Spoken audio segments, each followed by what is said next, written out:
Sejam bem-vindos ao canal Supervisão Geek. Aqui você vai ficar por dentro de tudo o que acontece no mundo nerd, como filmes, jogos e entretenimento em geral. Muito obrigado pela sua visita e não se esqueça de se inscrever no canal e ativar o sininho. Nos encontre também em nossas redes sociais. Agora fique com o nosso conteúdo supervisionado.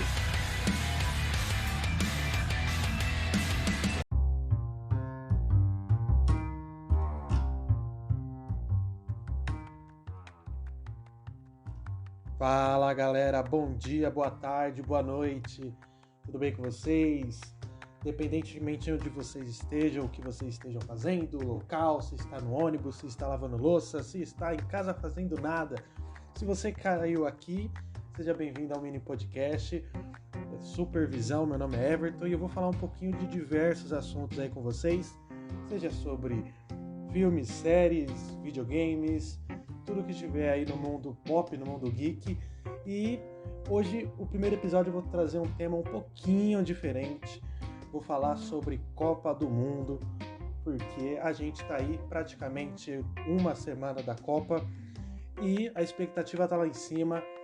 E nessa segunda-feira, o que a política não fez, o Tite fez, que foi unir a nação brasileira com a convocação de Daniel Alves. Sim, Daniel Alves, de 39 anos, vai para a Copa do Mundo, trazendo aí um monte de burburinhos. Ele tá muito velho, ele não tem condição física, Mbappé vai deitar em cima dele, vai correr e vai deixar ele comendo poeira. Enfim, hoje eu vou discutir rapidamente a convocação do Tite para a Copa do Mundo do Catar e principalmente a convocação do Daniel Alves. Vamos lá, a convocação do Tite basicamente foi dentro do que a gente esperava, não tinha nada tão diferente. Ele, desde a época do Corinthians, né, ele sempre teve uma visão mais simplista, né? Ele sempre gostou daqueles mesmos jogadores, evitava fazer mudanças drásticas no time, convocar muitos jogadores. Se eu não me engano, de todo esse processo dos últimos 4 anos, ele convocou em torno de 88 jogadores. Se tratando em seleção brasileira, é um número até pequeno, né, dado a quantidade de jogadores aptos a estar na nossa seleção. E bom, nessa segunda-feira ele acabou convocando 26 jogadores, dentro do que o pessoal esperava. Neymar, Vinícius Júnior, Rodrigo, Gabriel Jesus, todos eles foram convocados, mas a dúvida, né, sempre esteve, era na lateral direita, se ele iria improvisar com o Militão, coisa que ele fez nos últimos 2 amistosos, ou se ele iria realmente convocar o Daniel Alves, já que era um assunto que já estava sendo bem comentado nos últimos dias. Ele é o jogador do Pumas, do México, a temporada dele já acabou em outubro. Desde então ele está treinando no Barcelona B, vinha postando vídeo, né, nas redes sociais sobre a condição física dele. A CBF foi lá acompanhar e bom, acabou que ele sim irá para a Copa, será o nosso jogador.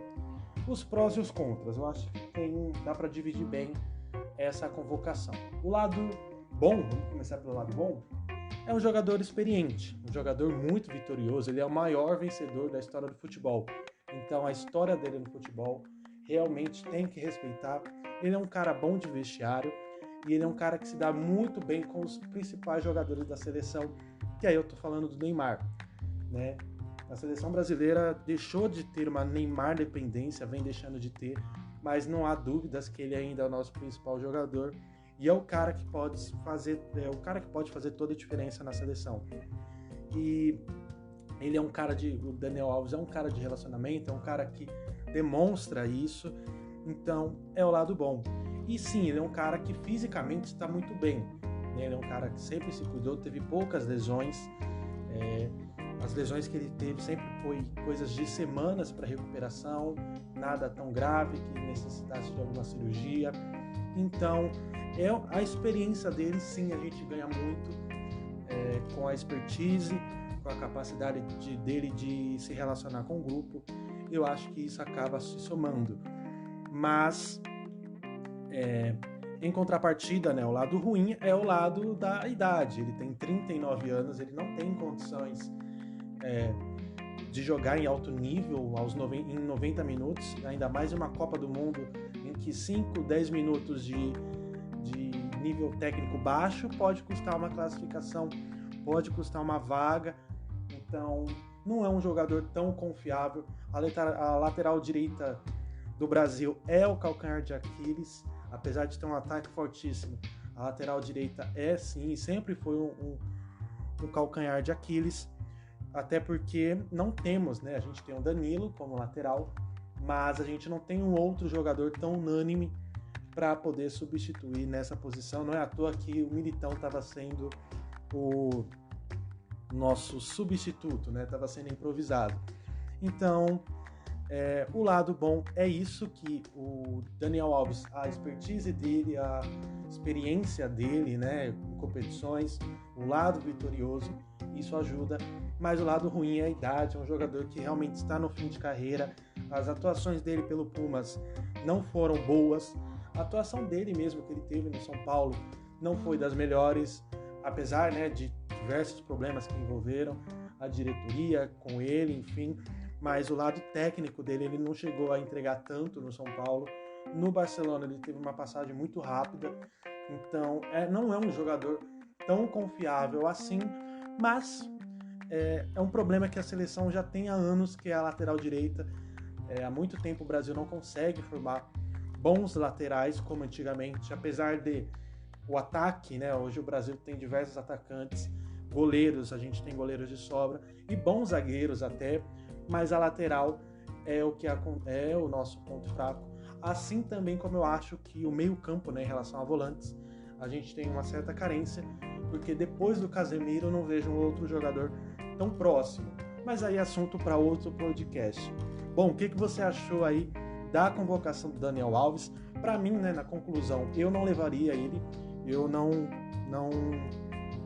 apostaria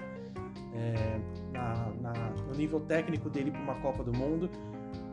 Improvisaria sim o Militão na lateral direita e chamaria algum outro zagueiro para complementar a defesa.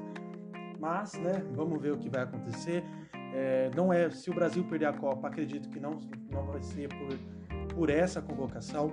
Acredito que o Brasil sim é um dos grandes favoritos a ganhar, mas Copa do Mundo não é somente preparação, não é somente um bom futebol. São 7 jogos, tudo pode acontecer. Como eu disse antes, 5, 10 minutos, né, de um jogo mal jogado pode sim custar uma classificação, pode custar um título. Então talvez essa seja a grande graça da Copa do Mundo, né? Nem sempre os melhores ganham, nem sempre os melhores passam. Então a gente vai descobrir isso no dia 20 de novembro, quando começa, e no dia 24 com a nossa estreia, tá bom? Mas aí conta aí o que você achou.